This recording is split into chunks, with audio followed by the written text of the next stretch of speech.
Hi and welcome. Today, Nathalie and I are delighted. We have with us. Yes, we have a very, very special guest. Finally, Mr. Owen Fitzpatrick. Woo! Hi, Owen. Hello Delighted to there. have you So here. lovely, so lovely to be with both of you. I know we've been talking about doing this for a while, so it's great to finally make it happen. So I'm excited, looking forward to this conversation, looking forward to the chat, and delighted to be on. So thank you so much to you both for inviting me on. Oh, you're very welcome. And since perhaps you don't know yourself as well as we know you, we're going to introduce you.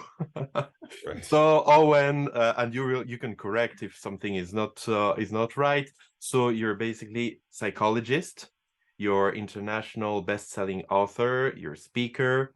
You had more than 1,400,000 views on your TED Talk. Congratulations. Thank you. You visited more than 100 countries, 9 books available in more than 20 languages. Your podcasts, which we're going to talk about later on, downloaded more than 300,000 times. Wow. Shared stage with Richard Branson, with Seth Godin, with Andy Andrews, with Richard Bandler. And also, you won international awards in filmmaking and acting. Wow. That's impressive. Thank you. That's a very nice introduction. I feel like I actually know what I'm talking about now, So thank you for that. It's good. And since the goal of those podcasts are to inspire, you are the right person for that. Oh, Absolutely. And, I have a confession. My two favorite books are yours. My first favorite book is Conversations, and it's one that I thought was really meant to be very, very understandable, and it was a delight. And my second favorite book is Thinking on Purpose. And guess what? You are co-authoring in both of those books. So how was for you? Can you tell us a little bit how did you decide or how did writing for you happened So first back in place? 2002 or so, I got to get to know Richard in the late 90s. I studied in the 1990s. I did my NLP course. I was a teenager at the time, and I started studying NLP. I studied hypnosis when I was still a teenager, and I got to know Richard. And in 2002 or so, I'd been sort of visiting Richard. He lived in Ireland at the time, so I would travel over to visit him and spend some time, and I'd ask him some questions. And initially it was, I think, for like one of the earliest blog posts that I was writing. But soon we started talking a lot, and then decided to pivot and to turn it into a book. And so that became Conversations, which was from 2002 to 2005. And it was me going to him. I went through a lot of change. I started traveling around the same time. I had heartbreak. I had lots of things happen in my personal life. So I would ask Richard all of the questions that I had for him about, how do you deal with this? How do you deal with that? What about spirituality? I mean, everything I had for him, I would visit him wherever he was in the world. I'd be attending a lot of his trainings at the time, assisting and whatnot. So we had conversations in Mexico, we had conversations in Ireland, we had conversations in the UK, we had conversations in the States, and wherever he went, I would be visiting, and I would just ask him questions that I had, and took those conversations and put them into a book. And to this day, I suppose it's a very personal book. It's probably Richard's most personal book in terms of getting to know Richard, and also certainly mine as well. And it's something I'm very proud of. It got a lot of popularity. People tend to love that book because of, I think it's more almost philosophical and personal than anything else. But it's still to this day one of my favorites. And that was back, like I said, 2002, 2005. We actually did a sequel to that called Memories about 10 years later or so, 2013, I think that was released. But the book Thinking on Purpose was done a few years later, and that is very different type of book. That's a very practical book.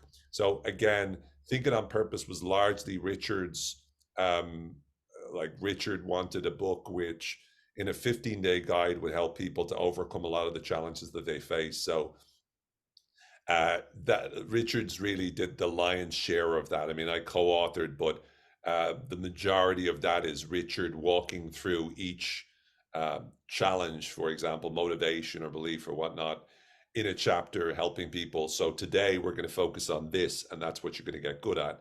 And we also had the wonderful Glenda Bradstock, Dr. Glenda Bradstock, who was able to help us with, I think it was day 14, on the right kind of food to eat, the right kind of nutrition to make your brain run better. And I suppose the main element of thinking on purpose is that we all think that we think on purpose. We all think that we're doing thinking, but a lot of times, as Richard says, it's not about thinking. It's that you're actually remembering. You're actually creating the same old patterns over and over again. And thinking on purpose is recognizing, well, now it's time for me to be able to think in a different way. So what are the skills I need in order for me to start thinking to get the kind of results that I want, for me to think, to create the kind of emotions or feelings that I want, to think so that I can create the habits that I want. And so that's the bones of thinking on purpose. It's like a 15-day guide, which allows you to practice very tangibly practical skills to become better at thinking. Whereas conversations is difficult to summarize in a sentence or two, I suppose. It's really about just understanding how to see life in a different way and recognize that you can conquer a lot of the monsters that you face in your life and that. And so there are two of the books that we wrote together. We also co-wrote a couple of books with myself and Richard wrote with Alessio Roberti, phenomenal NLP or master trainer and great business mind, on the ultimate introduction to NLP and how to take charge of your life. And again, those two books were very different in terms of the style. They're much more a story. This guy goes along to a seminar with Richard and changes his life. So we've had a wide variety of different types of books. The latest one being Patterns for Problem Solving, which is a revised edition of the original book, The Structure of Magic, which was written by Dr. Richard Bandler with John Grinder in the 1975 or so. It was actually based initially on Richard's thesis on language and in specifically the meta model. And so we've revised that.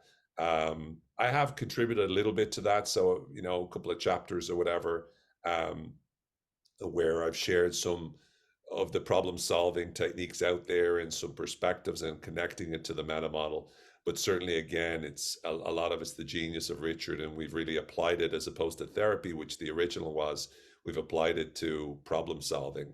And once again, it's quite academic comparatively. It's a different style again, but already I've heard a number of people with positive feedback on it, which I'm delighted with. So there's some of the historical backgrounds to the books. Yeah, excellent. And that's what was very interesting, because I was trained also in TRIZ and design thinking, and it's exactly those methods that you were talking about in the book. So it was quite interesting for me. Yeah, I mean, TRIZ is something that I never came across, and someone told me. I was doing a seminar in Lithuania, and with a big organization, and I was chatting to a friend of mine there that's a sort of a colleague, that one of the executives in the company, and we had a big long conversation, and he told me about TRIZ. And I was immediately going, TRIZ, what is that? And he started explaining it, and then I started to research it and started to study it, and it's heavy going. I mean, yeah, amazing. I don't know about you, Michel, but when I was trying to get my head around it, it did take a while, but it's very cool stuff. It's basically a form of, or an approach to problem solving, again, that came from the Russians. Yes. But is remarkable in terms of, I just did what I could to tie it into and to connect it somewhat, at least, to the meta model. Yeah, amazing. Yeah, excellent. And you talked also about history, about stories. Books and talks are very often connected to storytelling. What is storytelling for you? So to me, storytelling is a huge passion of mine. Storytelling is whenever you describe a journey of a character who experiences transformation along the way. So we have, for example, in basic stories, we have what we call the hero's journey, which was popularized by Joseph Campbell in his work in The Power of Myth. And um, the notion of the hero's journey is, and again, I'll simplify it here because there's a lot more steps to this, but basically you have a hero that is called for action. So there's a hero that wants to achieve an objective, a goal, and there's a problem stopping them from achieving it, and they struggle to try to achieve it, and they're called to step up, and then eventually they come across a guide that helps them to overcome the hurdles or challenges in front of them by learning insights and growing and therefore transforming, and as a result of that transformation they're able to succeed. So in many ways, if you look at the work we do as, you know, the work I did as a therapist, the work we do as coaches, the work we do in terms of using NLP, effectively we're doing our best to be the guides that provide people with the insight of, let's say in NLP's case, NLP, to help people to create transformation in their life. And that is pretty much the process of coaching. I mean, you could almost take the structure of coaching where we set a goal, we identify what stops you, we look at what options or resources you have available or at your disposal, and then you figure out the strategy you're going to apply it. You can pretty much map that over to storytelling. I mean, it really is, coaching is storytelling in a nutshell. And I think that, to me, I've been fascinated with the stories that people tell about themselves. So, for example, what I noticed is a lot of people come in and whenever they talk about their problems, like, you know, I remember learning many years ago, it's not just the problem that you have, it's the way you describe your problem that's part of the problem. So the way in which the stories that you tell about the problems that you're facing play a large part in determining how surmountable or insurmountable those problems will be. And oftentimes, what we're trying to learn to do is we're trying to learn to change the stories that we tell ourselves. And in a nutshell, like NLP has certainly some great tools for that, like the meta model, where we're able to challenge some of the different limiting beliefs that form those stories. But I think when you stop and you realize that you are literally living in a world of storytelling, you're telling stories to yourself about everything that's going on around you. That insight, that understanding is extremely powerful, very game changing, because it means that you no longer need to always fall into the same trap.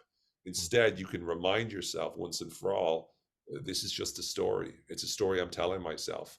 And NLP provides you with sort of the insight that the guide gives you during that story, where you can use those tools. You can use the attitude, the methodology, and the techniques, the technology itself, to be able to overcome the monsters or the challenges that you face so that you can move forward in your life. So to me, storytelling is a very, very important piece to the puzzle of why we think what we think, how we think it, and also offers us some insight as to what we need to do to, you know, succeed.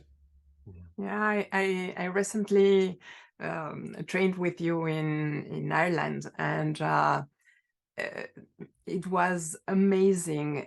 Everything in Ireland is about stories and about you have a very strong cultural background in of storytelling, and I don't know how that connects with you becoming a fantastic storyteller, and you are very good also at developing personal charisma. So how does storytelling, your personal background and charisma connects?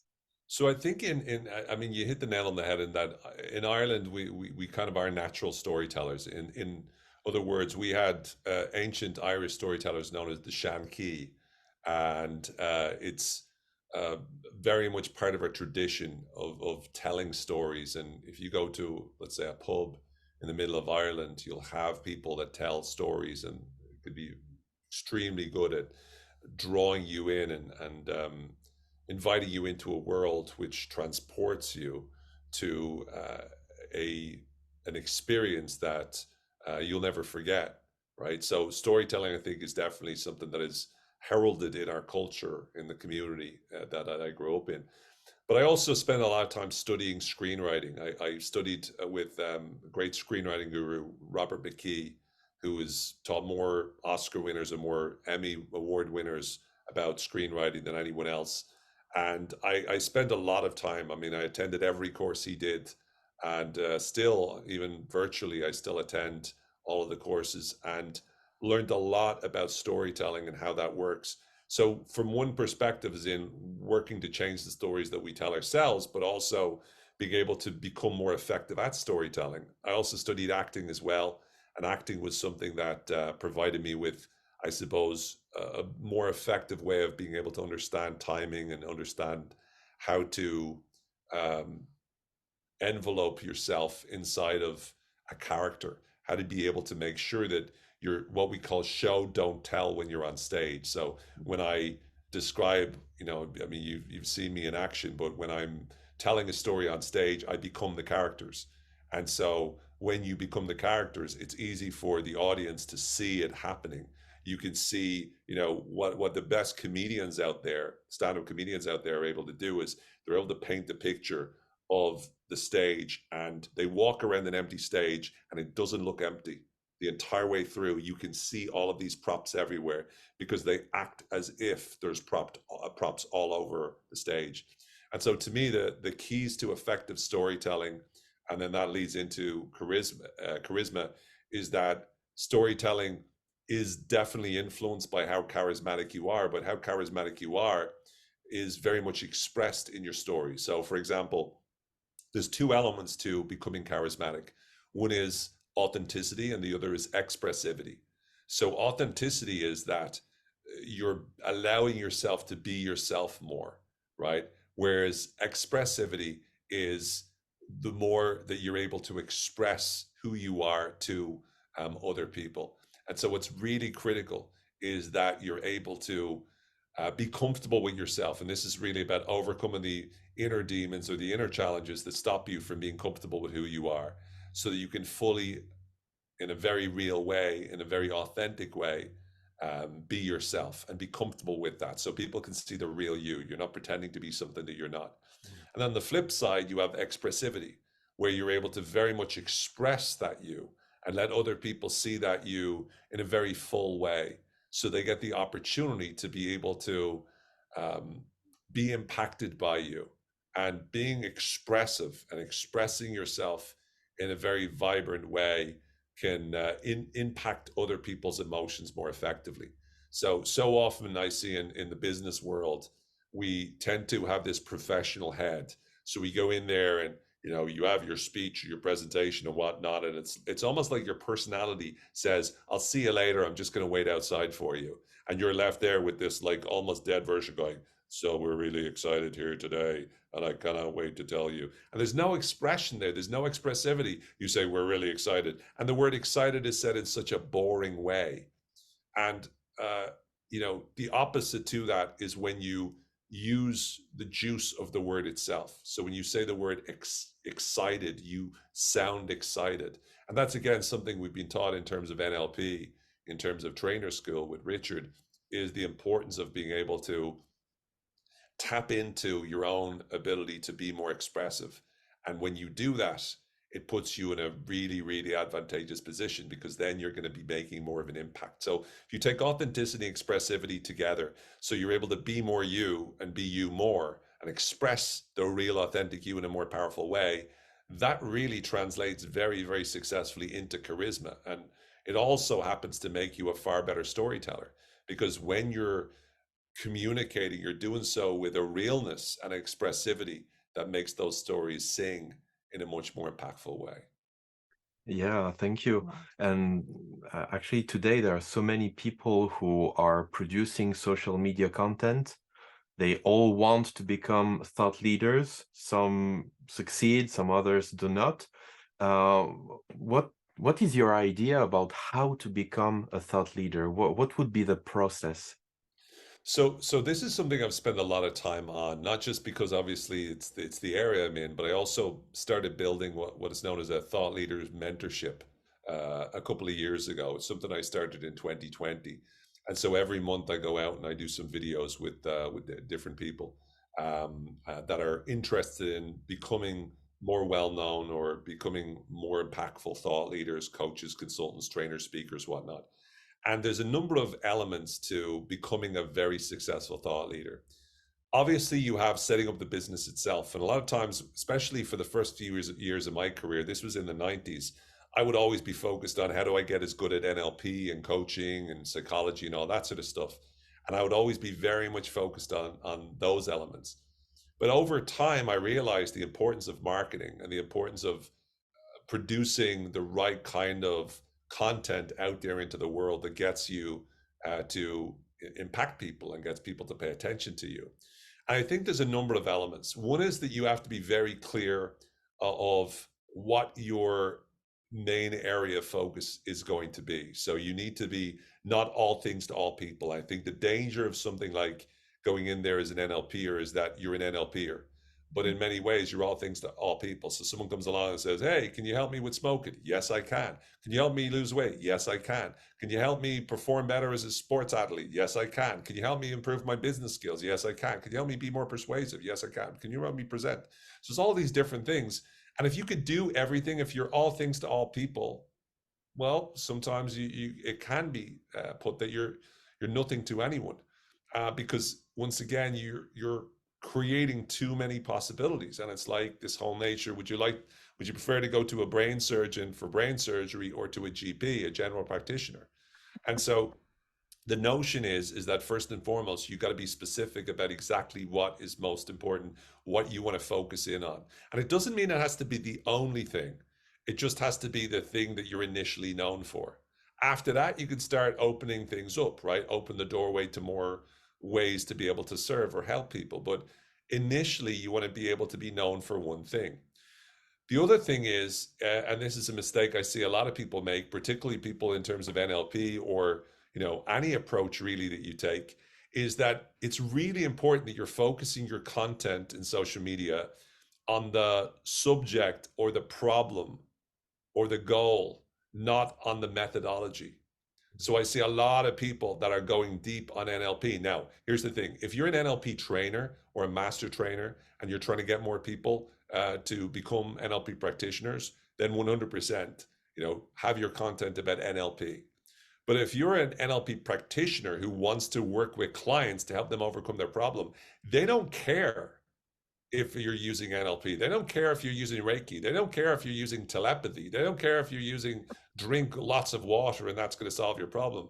What they care about is, can you help them solve their problem? And so the content that you should be creating online is the content that helps people to solve the problems that they have. And that's what you want to be able to do.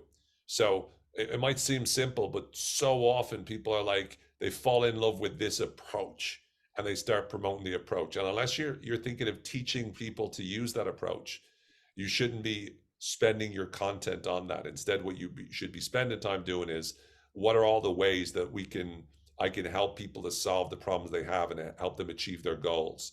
And then it's about really finding new ways and adapting to the changing landscape that is social media, to go, what are some innovative ways that I can reach people that have specific challenges or problems or goals, and help them to be able to achieve some of them.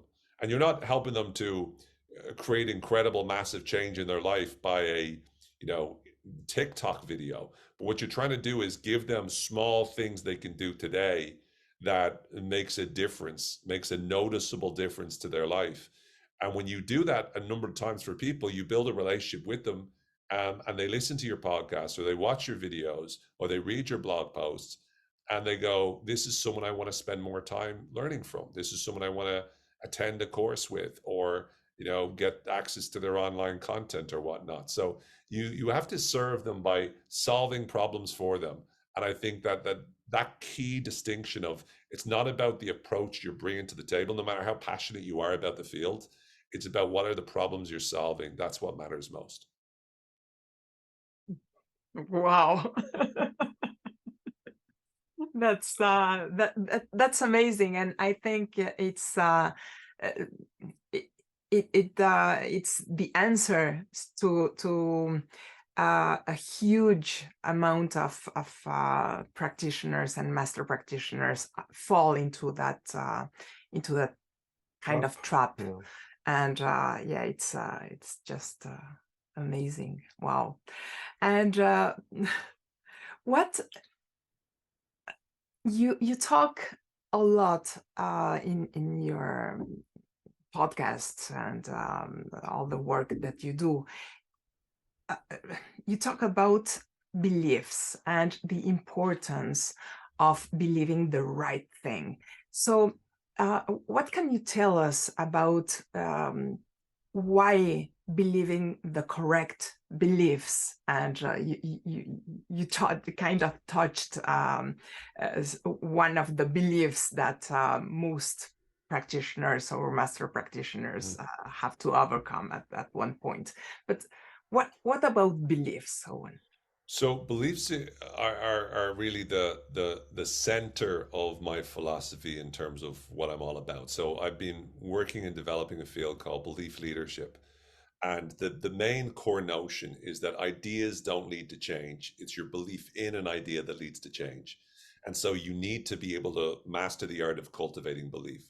And so, first of all, to define a belief is an idea we feel certain about. So the difference between thinking and feeling, or sorry, thinking and believing is you might think negative thoughts, but then you can just think more positive thoughts if you learn to change the way you're thinking. But when you believe something negative, it becomes the whole world, it becomes your reality. And so, what I try to help people realize is that it's not what you think, it's what you believe that really matters. Of what you believe in, really, that matters the most. And so, these ideas we feel certain about, what's critical to recognize is that the feeling is part of the issue, in that because we feel certain about these ideas, logic alone is not enough to change the belief.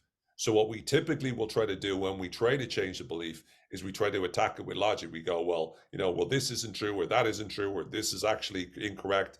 But the problem is we are struggling with a concept known as confirmation bias, which means that we look for evidence to prove our conclusions are true, and we dismiss evidence that contradicts them. Yeah. So from our perspective, we hold on to beliefs because we feel certain about them and we want to believe them. We want to maintain it. We want to feel right. Our brain releases dopamine. That is the motivation molecule that drives us to want to feel right, that drives us to want to be successful, that drives us to want to take action. And so what happens is that so often we make a mistake because we try and miserably fail at changing beliefs, changing other people's beliefs, changing our own beliefs, because we just try this notion of logic. And that's problematic. Even Aristotle, thousands of years ago, more than 2,000 years ago, said there's three elements that are important in terms of changing minds. There's ethos, which is the credibility of the speaker. There's logos, which is the logical appeal, of course, but there's also pathos, and that's the emotional appeal. So even back then, Aristotle was saying you need to change the way people feel. And we kind of know this because we have examples, but yet we still will rely on logic and evidence amongst so many other possible ways to be able to transform it. And it's not that logic and evidence isn't important, but it's just that we really need to recognize the power of emotion. Now, getting to your question, Nathalie, so this notion of why is it important to believe, as I call it, believe better? Why should we learn to believe better? And I think the reality is that beliefs drive our behavior. The beliefs that you have about yourself form what a lot of people call your identity. The beliefs that you have about the world form what we call your worldview. The beliefs that you have that orientate you around thinking about sleep, or thinking about your intelligence, or thinking about exercise, or thinking about food, are what we call your mindsets, right? They're when you plug in your beliefs to a specific area, and that orientates you around focusing on certain things and thinking about it. So we've got mindsets, we've got identity, we've got worldview, and these beliefs make a significant difference, not just to the actual actions we take. So if you believe in something, you're more likely to take those actions. If you believe in yourself, that's going to dictate how successfully you perform. And so often, because we don't, people struggle sometimes with self-belief. That's why they struggle with their performance.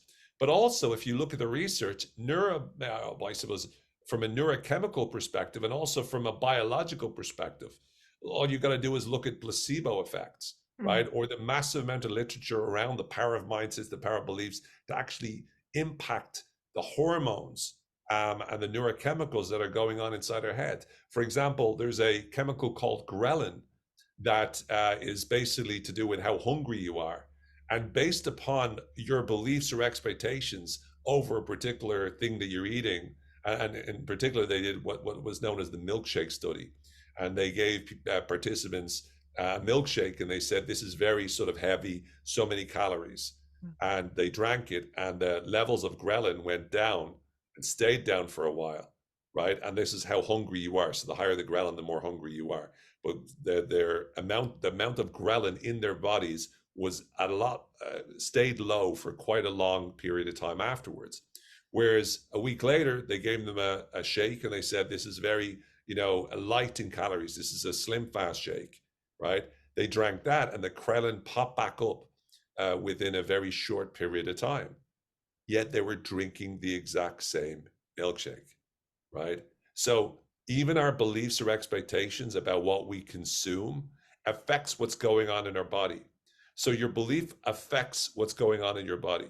Your belief affects what actions you're going to take and the motivation or commitment or discipline that you're going to have as a result of that. It's not just about motivation, because it's also about the fact that if I want to be able to engage in a new habit, part of it, and this is something that I've been teaching for years, but it was really beautifully said in a recent book by James Clear called Atomic Habits, when he talks about every time you act in a certain way is a vote for the kind of person that you become. In other words, one of the best ways to be able to maintain your beliefs is to become the kind of person, or maintain your habits is become the kind of person that engages in those habits.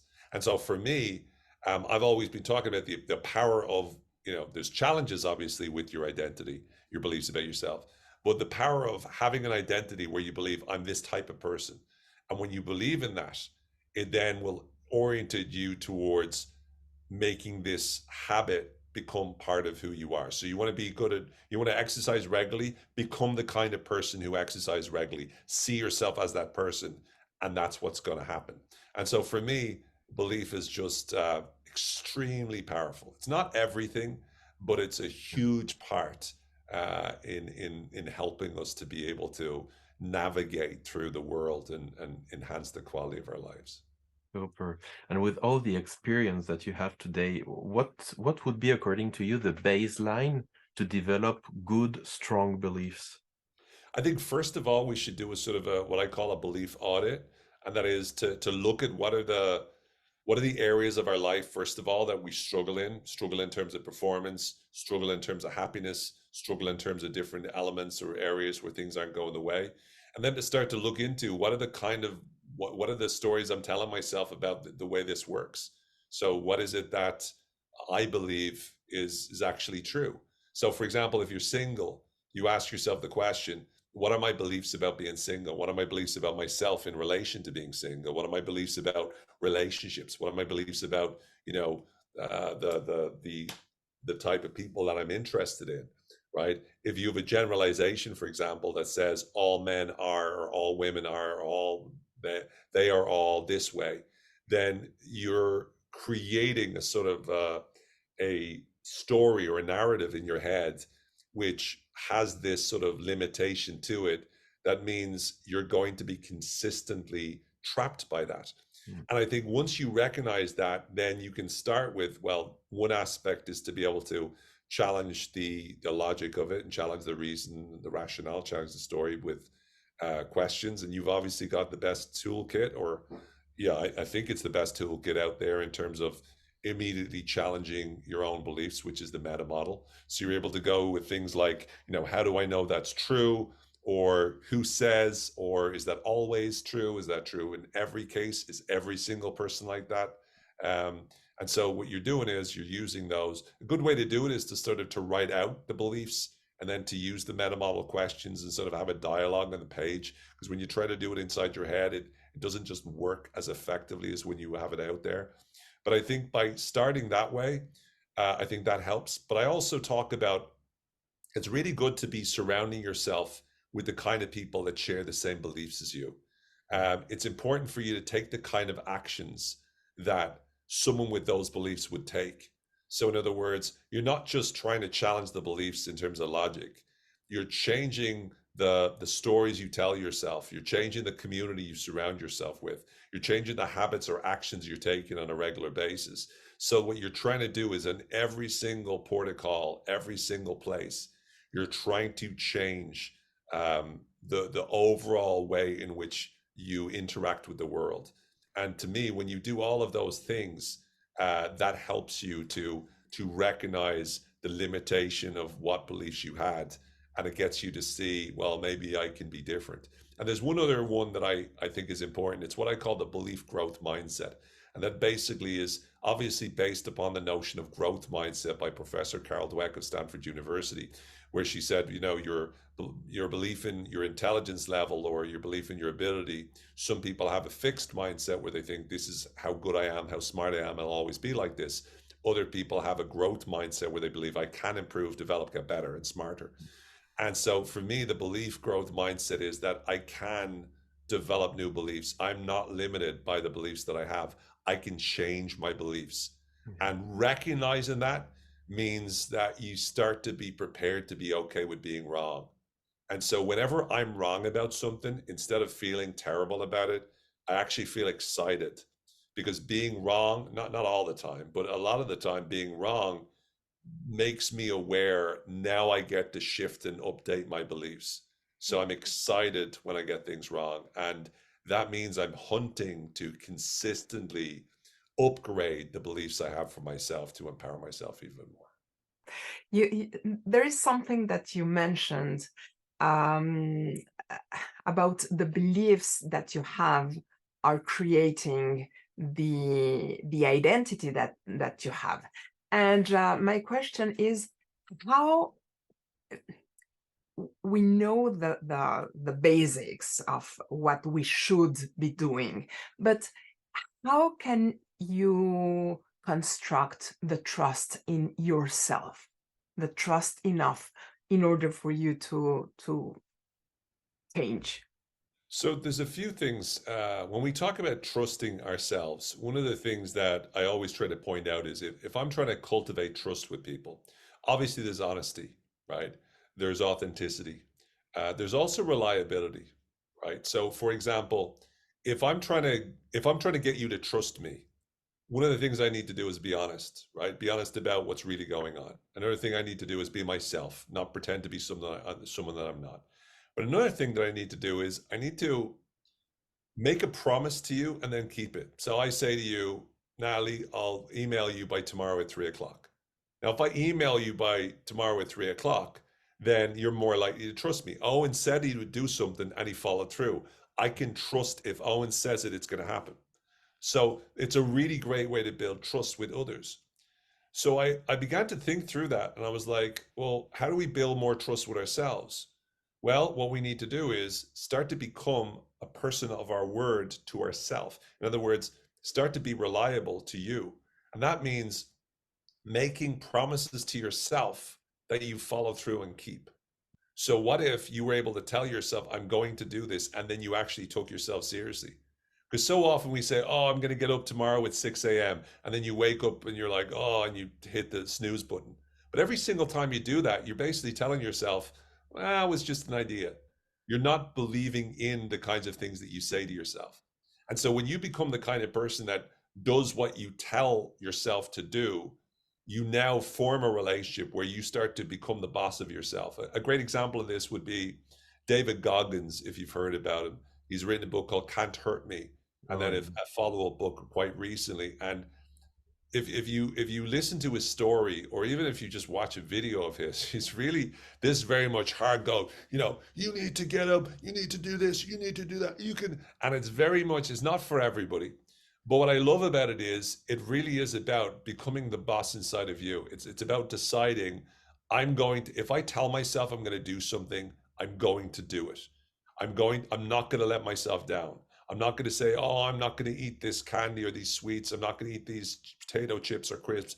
I'm not going to do this and then doing it. It's about making the decision that whatever you say to yourself, you're going to be consistent with, you're going to trust in yourself.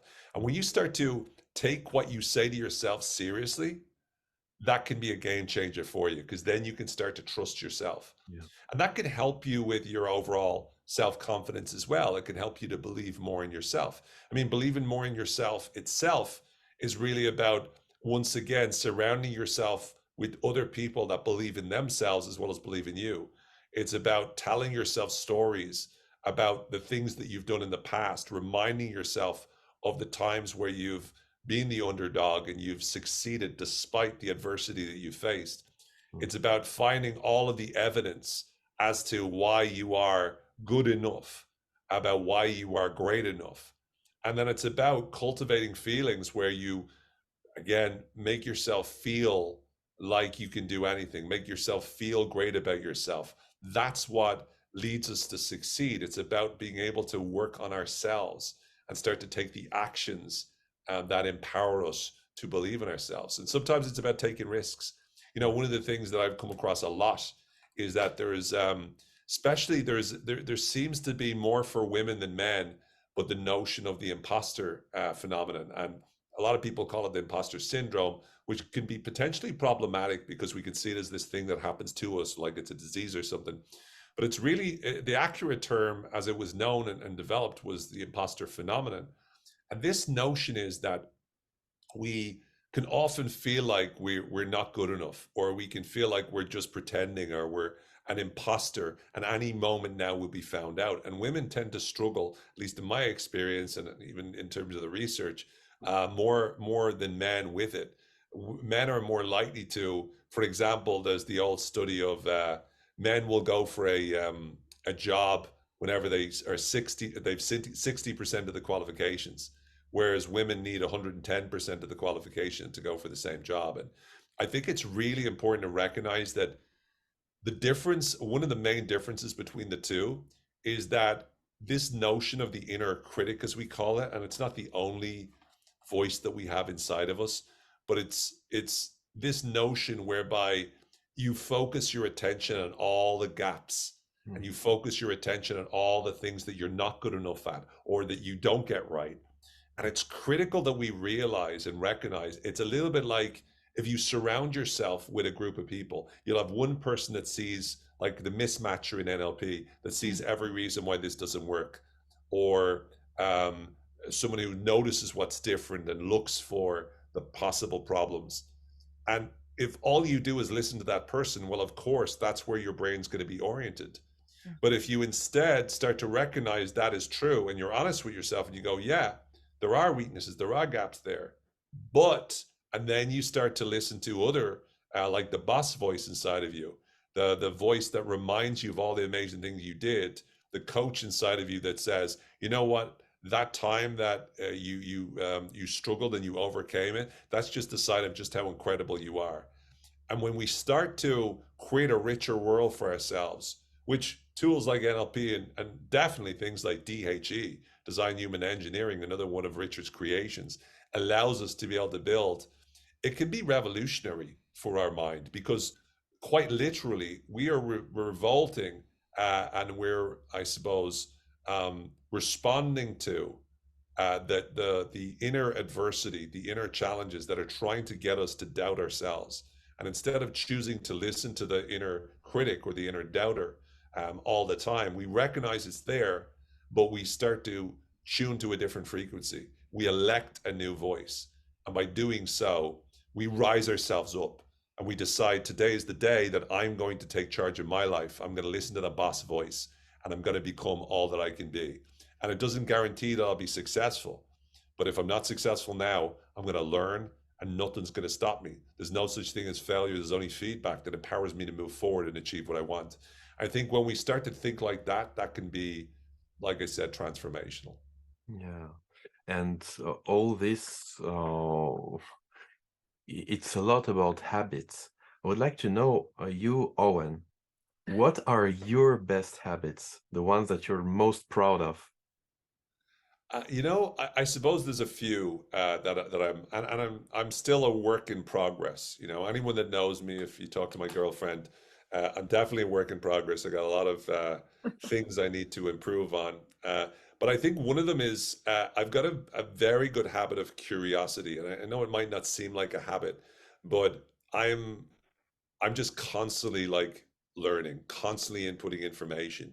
I'm very, very driven that way. And so what it means for me is it means that I'm always learning, and not just learning, but I'm very good at taking what I've learned and immediately applying it. That's something I learned very early on in my career. I remember once I learned the fast phobia cure, and I came home to, a client in Ireland that was a smoker, and I used the fast phobia cure on the smoker to help them overcome cigarettes. I just twisted or changed around a bit. Now it didn't work, but I got to practice using. Now I did something else with them and helped them to stop smoking. But what I'm trying to say is that I learned something and I immediately applied it. And I think that's a great habit that I have, is that I'm all about how do you um, apply what you've learned? Because to me, it's not learned until it's applied. And that's, I suppose, a really important lesson. Another habit that would serve me quite well is when I read. I'm a pretty fast reader, and I can get to the bottom line of the book. My brain very much goes through and goes. When I read a book, I'll read the back cover, I'll read the table of contents, I'll read the introduction, and I'll then skip back and forth through the book. And I'm very good at identifying if the book's worth reading, and also I'm very good at extracting from that book the most important elements. Because again, I go in to read the book knowing what I'm looking to get out of it. I'm what I call intentionally reading, which I think is quite useful as well. And I'm also good at getting myself to do the kind of actions that I need to, even that I don't enjoy to do. So, for example, I don't enjoy exercise. Now, at the moment, I'm actually injured. So I got a sprained ankle, so I can't actually run. I can't walk at the moment without crutches. But um, I cannot wait to get back to running. But once again, I have a habit of no matter what I'm feeling, no matter what's going on, I'm really good at being able to get myself out there, to discipline myself. It's not a motivation thing; it's discipline of myself to take the actions I need to take consistently. And I suppose there's one more that I suppose I'd be particularly good at is I can get into mode. In other words, from the time I wake up to the time that I'm actually working like virtual session or training, I can do that very, very quickly. So I can, within a matter of 60 seconds, I can be from waking up to being on. I don't need coffee. I don't need anything to get me into the right frame of mind. I suppose I think a large part of it comes from belief, and the fact that I've cultivated belief that I'm the kind of person who can switch into gear. But certainly that would be an advantage that I would have. I don't want to tell you about the beliefs or the habits, the bad habits that I have, because then we would be here all day and probably all week. Now, one thing that amazes me about you is that you are nonstop. You have podcasts and you write books and you give lectures, conferences. You are all over the place. How do you manage to consistently have that time mastery to do everything that you do? So for me, first of all, I'm surrounded by a wonderful team. I've got a number of part-time people that work with me, that are on my team and help me with a lot of things. We've got wonderful Jillian, we've got Sandra, we've got Darren, Carolina, Hime. I've got a really great team that is consistently helping me with all sorts of different things. So that's the first thing. In terms of the drive has never really been an issue, but certainly I'm very hungry. I'm very driven. I want to keep creating. I love creating new ideas. I'm very passionate about what I do, and I want to continuously get better. So I feel I'm better today than I ever have been, and I want to, 5 years from now, I want to be way better than I am today. And that drive is just something that keeps me going and makes me hungry to learn and whatnot and to do all of that. I'm pretty good at switching gears from one thing to another. I can switch my focus quite well, I suppose.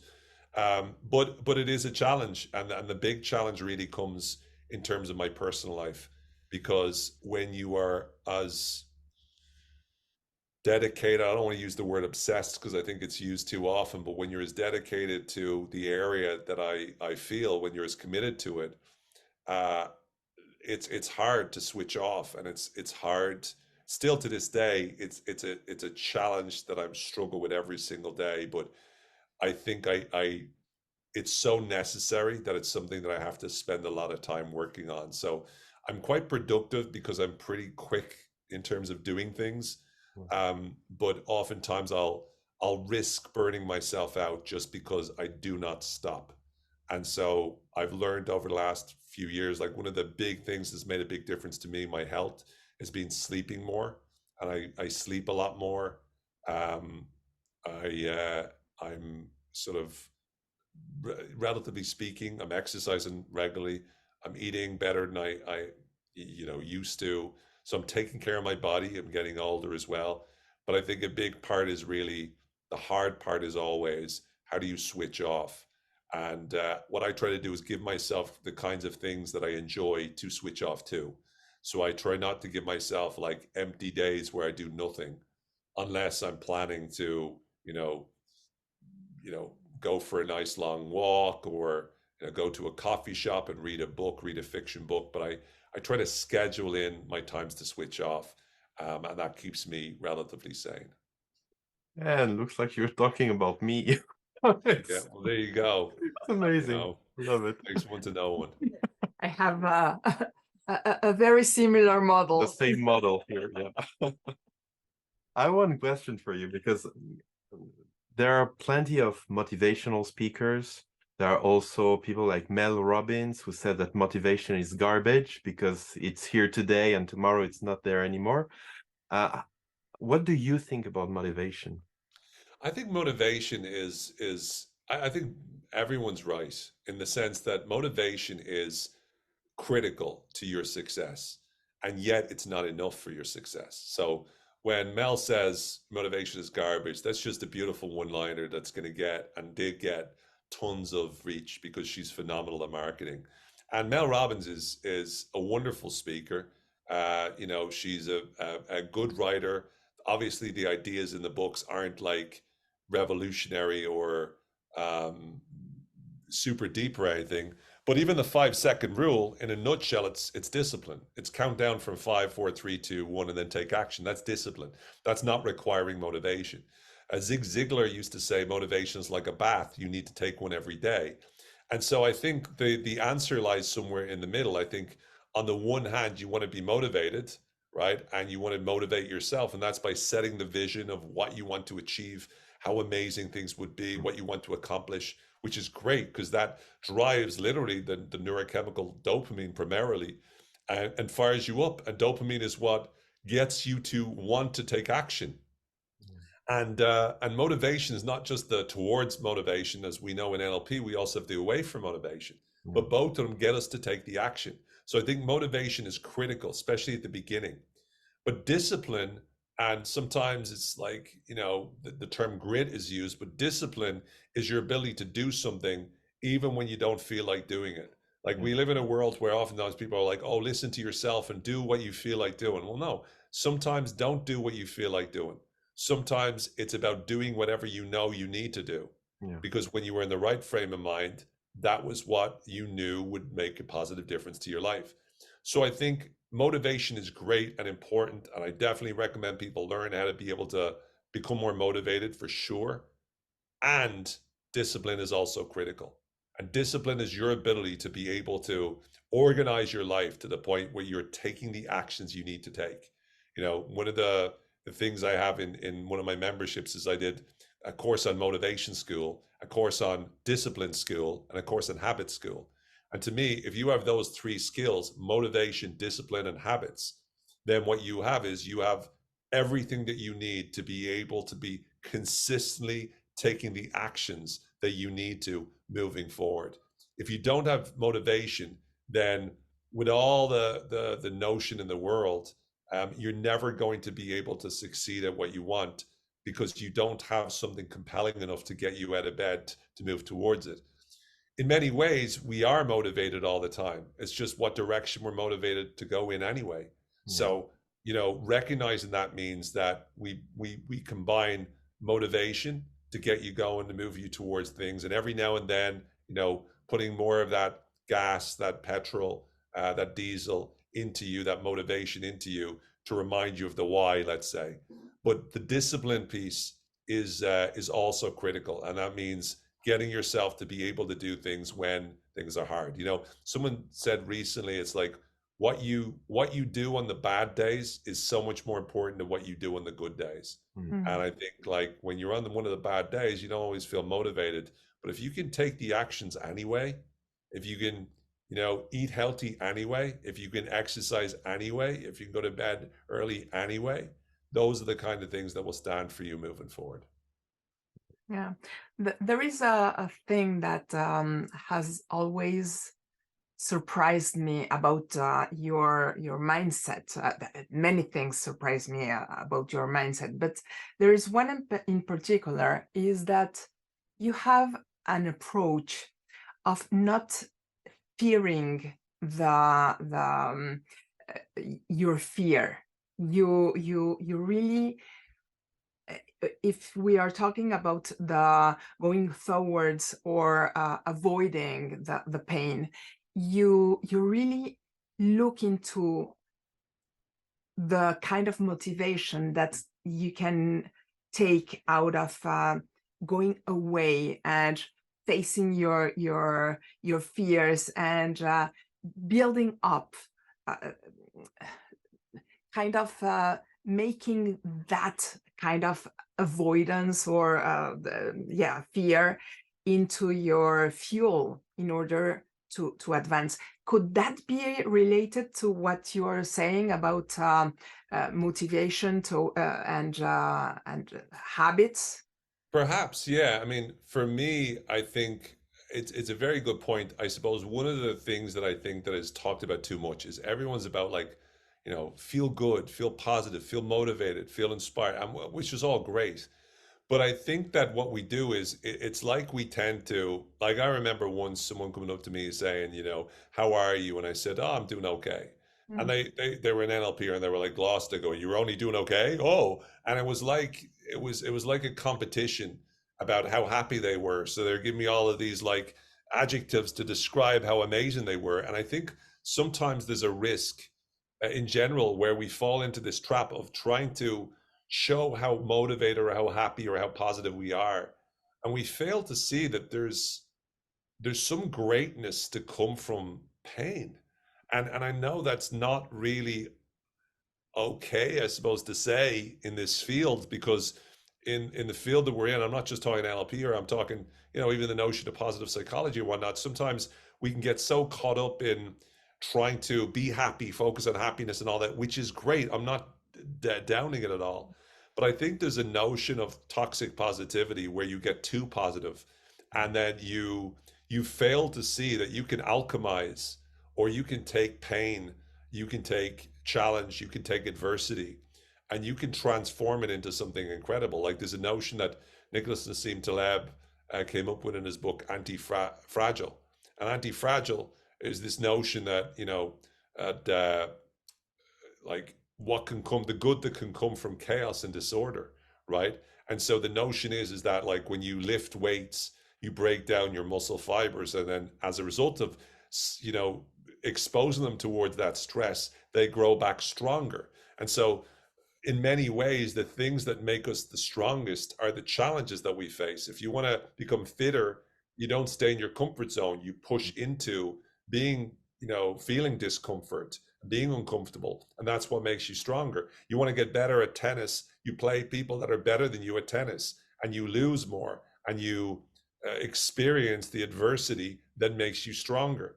And I think when we recognize that fundamental truth, we start to realize that motivation itself is not about pure dopamine. It's also about the cortisol type of, release, and the dopamine that drives us away from pain.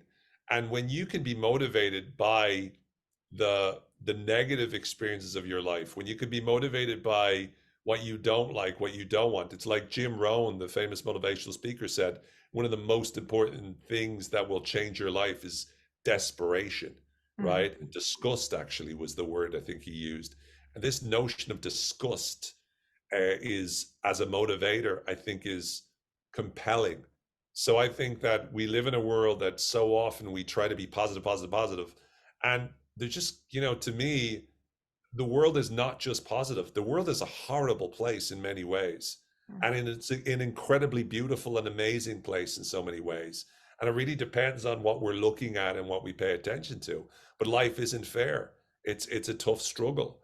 And in many ways, a really great way of describing this is that life it's like a series of problems, one problem another, that you're just upgrading, right? Thinkers like Mark Manson have talked about that, and Rilke has a wonderful quote where he talks about the monsters, and again I can't remember the exact way it goes, but it's to do with how the purpose in life, I think this is it, the purpose in life is to be defeated by greater and greater things. And to me, there's such beautiful wisdom in that, and there's a beauty in the pain we experience. And when you shift your mind around to that, to me, that's game changing. It's more inspiring than all the positive, motivational presentations you could possibly imagine, because you're taking the very thing that we're terrified of, the thing we don't want, and we're finding ways to transform that into something wonderful. And it doesn't mean it doesn't, there's things that I'm scared of. There's not that many things that I'm scared of in life, but there's a few, and imagining them happening terrifies me. And it really is more about loved ones, right? But imagine them happening terrifies me. And I don't know if I'll be able to get through them, but I know that if I do get through them, I know that I'll be able to take the experience of having gotten through them, and I'll be able to use that to be able to help me become a more full human being. And I think that in this world, especially with wonderful tools like we have in NLP, if we just try to focus on the positive happy train, and we try to live in a world where our head is in the sand and we're just being happy, and we don't let anyone else into our space unless they're fitting in with our narrative, then we limit ourselves. And I think the world is such a diverse place full of incredible experiences. When you open yourself up to that, one of the best pieces of advice I ever got from Richard was do as many different things with as many different people in as many different places as you could. And that's what drove me to travel to more than 100 countries, to take risks, to have so many adventures. And it's also what I believe has been the best education I've ever had. So it's a ridiculously long answer to a short question, Nathalie, but I hope somewhere you can find the answer inside of that.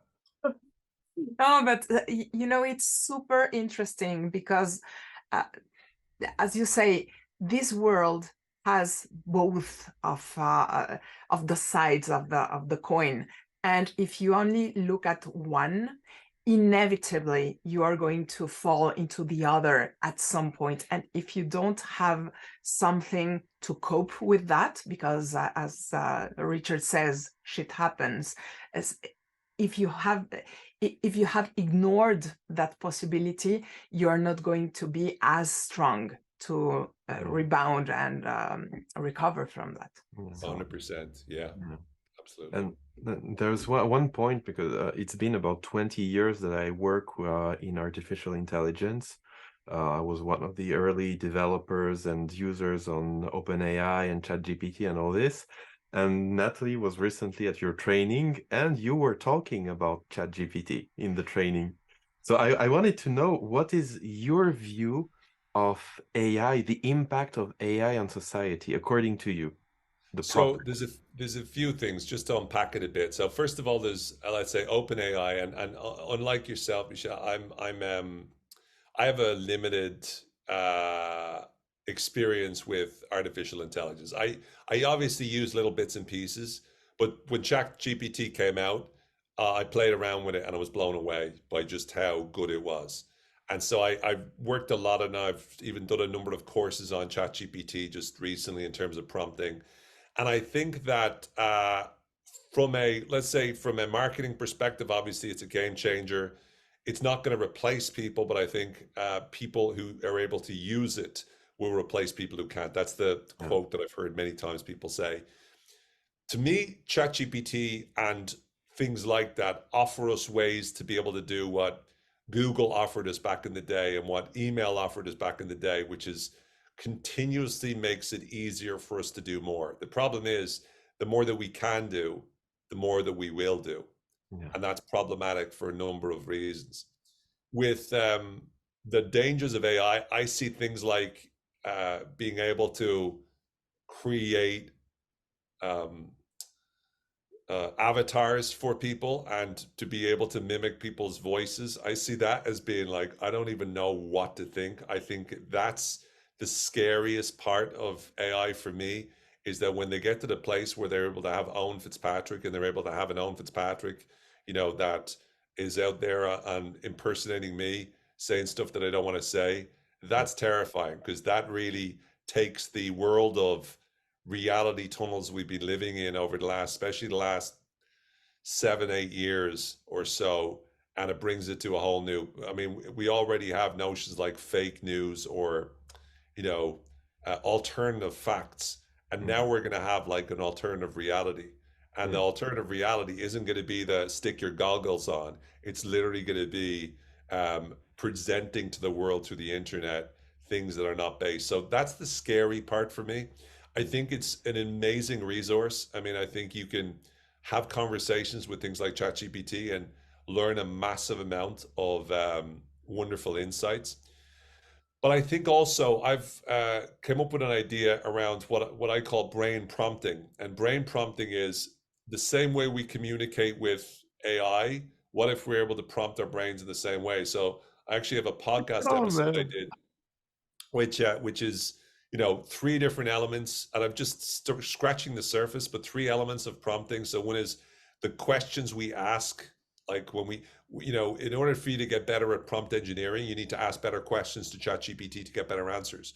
Well, what if you took that as a challenge for how to use questions with yourself? So we ask questions not just to get information from ourselves, but to elicit emotion, to motivate ourselves, to trigger excitement. So what kinds of questions could you ask, and how can you become better at asking yourself better questions, and what are the implications of that? From a request point of view, I want you to do this. I want you to be this person. I want you to be this superhero. I want you to be Einstein. I want to have a conversation with you.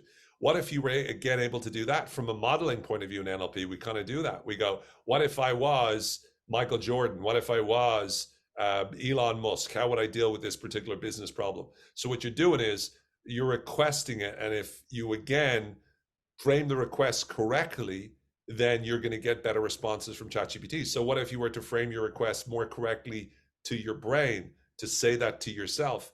And then finally, there's specificity. The more specific you are when you communicate with ChatGPT, the better the results. So once again, when I'm preparing for a conversation or a presentation, I need to be as specific as I can about my target market, about the style or the tone that I want to use. So in other words, I think there's a lot we can learn from how we communicate with ChatGPT to help us to be more effective at, you know, talking to the most brilliant computer that exists today, which is your brain. Very interesting. That's exactly the point. What I'm doing for about 2 years is taking the AI algorithms, even before ChatGPT, and applying them and transposing them to the human brain. It's amazing, amazing. Yeah. Love it. That's exciting. It's an exciting field. So that's wonderful. Wonderful to hear. It's very funny to have a conversation with you, because in so many ways you are very similar to Michel. So it's that's kind of what I told Michel when I was training with you. It was like, oh my God, he was talking about ChatGPT and cold showers and a lot of things you have found. So it's, for me, it's a confirmation That I am great. I already knew that you were great, but it's a confirmation. Thank you, Owen. You're very welcome. My work is done. No, but what is amazing is, yeah, I think great minds somewhere in you know, that the experiment of yogurt knows yogurt, somewhere great minds kind of, it's not that they think alike, but we are kind of finding out different things that work for the same human mind. So that's an amazing thing. No, 100%. Yeah. I mean, I think that, like you said, I think we just resonate at a frequency. And, you know, I think to me, it helps confirm a lot of the ideas when you speak with them, you know, about them to other people, and they resonate with them as well. I think it's like, you know, it kind of helps confirm how valid or how impactful these things can be. So, yeah. We have still a lot of questions, but since I said it would be 1 hour, I think we covered the most important ones. But one very important one that remains: where can people find more information about you? So owenfitzpatrick.com is my website, so you can have a look there. I'm also on Instagram, so you can follow me on Instagram or on LinkedIn as well, are the two things that I'm using quite a lot. I have a YouTube channel as well that you can search for me. But I mainly have a Changing Minds podcast. So if you go to your podcast, wherever you get your podcasts, it's called the Changing Minds podcast. And if you don't have any podcasts, it is on YouTube as well. But every week on Mondays, I release a new episode. The first episode was just released on Monday, the 8th of May, and that was on belief leadership. The next one is on May 15th, and that is on, I think it's May 15th, and that is on brain prompting. So the podcast itself is just me going deep on all things psychology, and try not to weird too many people out with my personality at the same time. Perfect. And we'll put all the links under the video. Oh, What and one can I other say? thing. Yeah. Sorry, one other thing was, if anyone's interested, I also have a newsletter that I send out every Tuesday. So you can sign up for that on the homepage of owenfitzpatrick.com. It's right there in front of you. It's called Inner Propaganda. And each week I hopefully will get you thinking differently as well. So that's pretty much. I also have a couple of memberships as well. The Changing Minds monthly membership, where each month I do an hour and a half, 90-minute session training on different things, from confidence to happiness to, you know, overcoming fear to creating change or changing habits. And I do that once a month. And there's a Facebook group and community for that. And I also have the Thought Leaders Mentorship, which is where I work with different coaches, experts, NLPers, therapists, to help them to build their businesses. We go into everything from creating podcasts. We have an episode coming up soon of using ChatGPT to market yourself. One on video, lots of different areas of building content, batching content, whatnot. And that's a 90-minute Zoom session with me, and then also an office hour with me a month, where I mentor people. And I think, Nathalie, you just signed up. So yes, very excited. So for any more information on that, it's changingminds.net. That's changingminds.net. Super. What can we say? Thank you so much. Thank you so much. Thank you. It's really always a delight to thank you. The opportunity to chat with you. The feeling is mutual. Thank you very much, both of you. Really enjoyed this, and thanks so much for all of you that tuned in and listened and watched. Thank you. And thanks, yes, to all of you who are watching. Remember to subscribe to the channel, to watch the videos. We have plenty of very interesting masterclasses like this one. So subscribe, stay with us, and discover Owen's work if you don't know it yet. Important, yet, because it's really worth it. And Yeah. Bye and see you soon. Thank you, guys. Bye-bye. Thanks, Owen.